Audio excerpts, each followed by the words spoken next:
सुनिए एक ऐसी कहानी जो सैकड़ों सालों से दिलों में बसती है, जहां मोहब्बत और इम्तिहान की जंग ने एक नामुमकिन को मुमकिन कर दिखाया।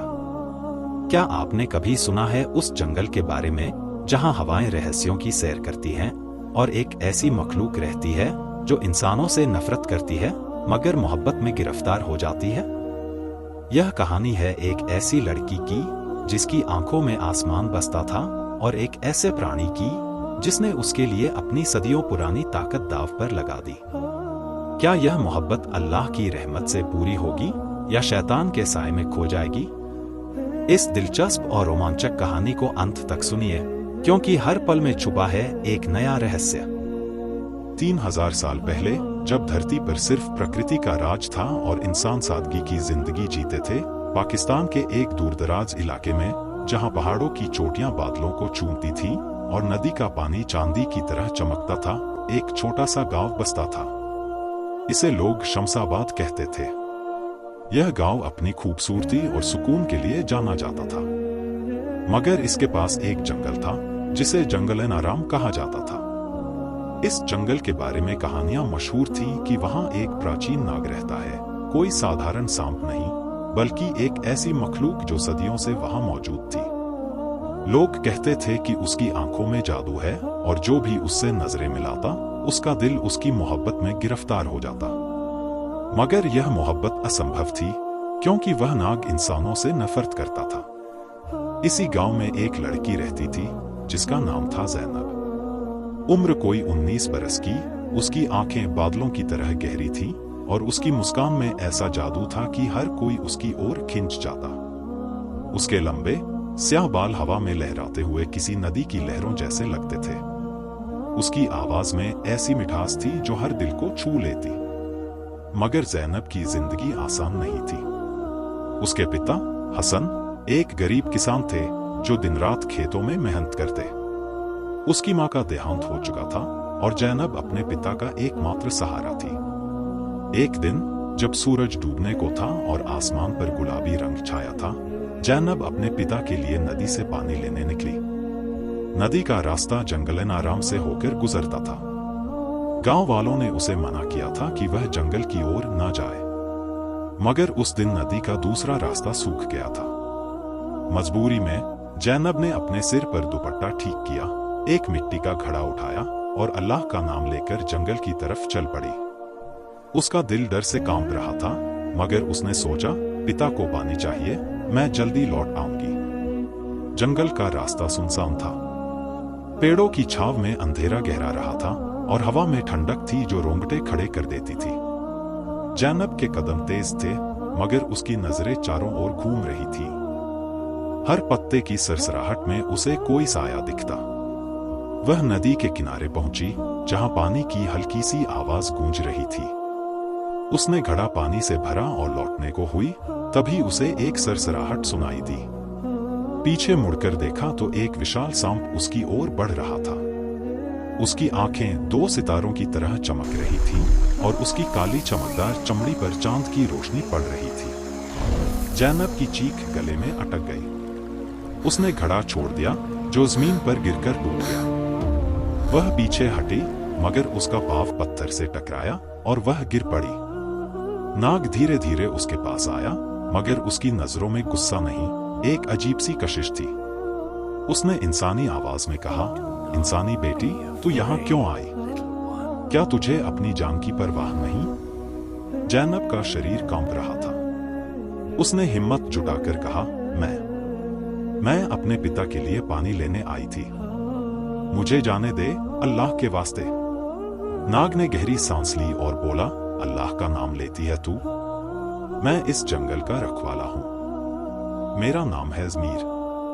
मैं इंसानों से नफरत करता हूं, मगर तेरी आंखों में कुछ ऐसा है जो मुझे रोक रहा है। ज़ैनब की आंखों में आंसू आ गए। उसने कहा, मुझे माफ कर दो, मेरे पिता का कोई सहारा नहीं। ज़मीर ने उसे चुपचाप देखा, फिर उसकी पूंछ से एक अजीब सी रोशनी निकली। उसने कहा, जा, मगर यह मत भूल कि तूने मेरे इलाके में कदम रखा है। मैं तुझे फिर ढूंढूंगा। ज़ैनब उठी और दौड़ पड़ी। उसका दिल इतनी तेजी से धड़क रहा था कि उसे लगा यह बाहर निकल आएगा। जब वह शमशाबाद पहुंची, रात हो चुकी थी। उसके पिता ने पूछा, बेटी, तू इतनी देर कहाँ थी? पानी कहाँ है? जैनब रो पड़ी और सारी बात बता दी। उसके पिता का चेहरा पीला पड़ गया। उन्होंने कहा, यह जंगल-ए-नाराम का नाग है। लोग कहते हैं कि वह जिन्नों की औलाद है। तू अब वहां कभी मत जाना।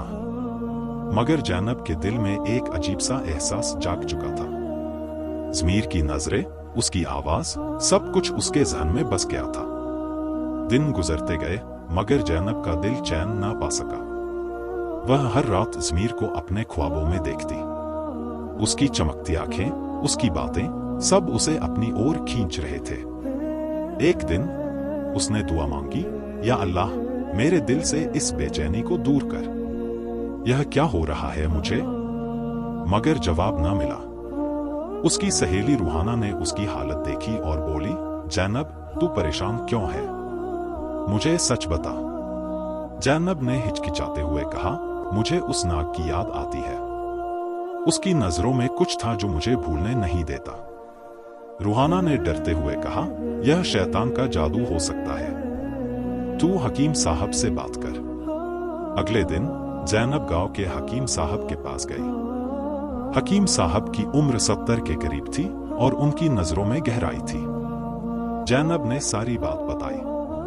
हकीम साहब ने गहरी सांस ली और बोले, बेटी, यह कोई साधारण सांप नहीं।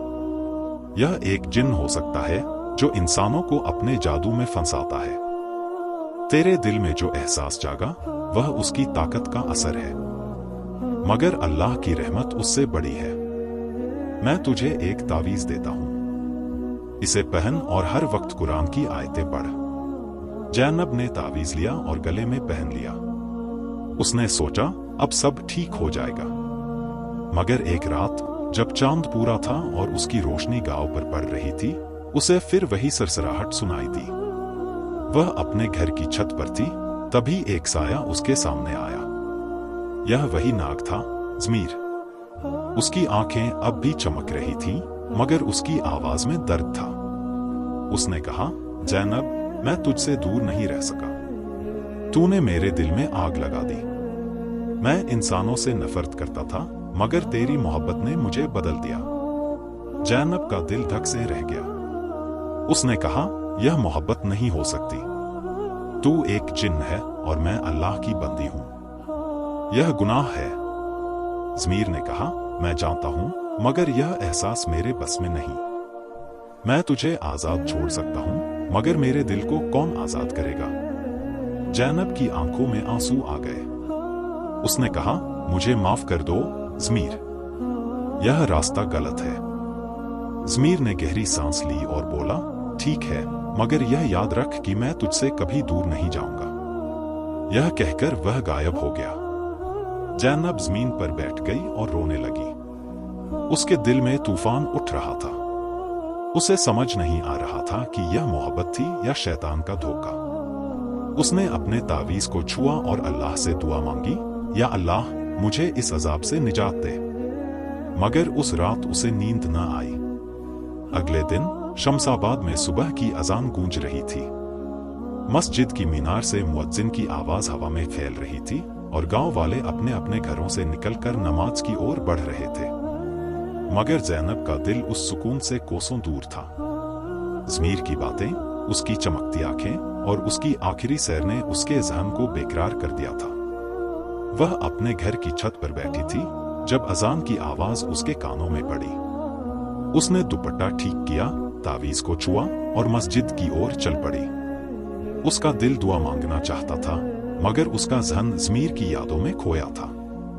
नमाज के बाद वह मस्जिद के कोने में बैठ गई और सिर को हाथों में थाम लिया।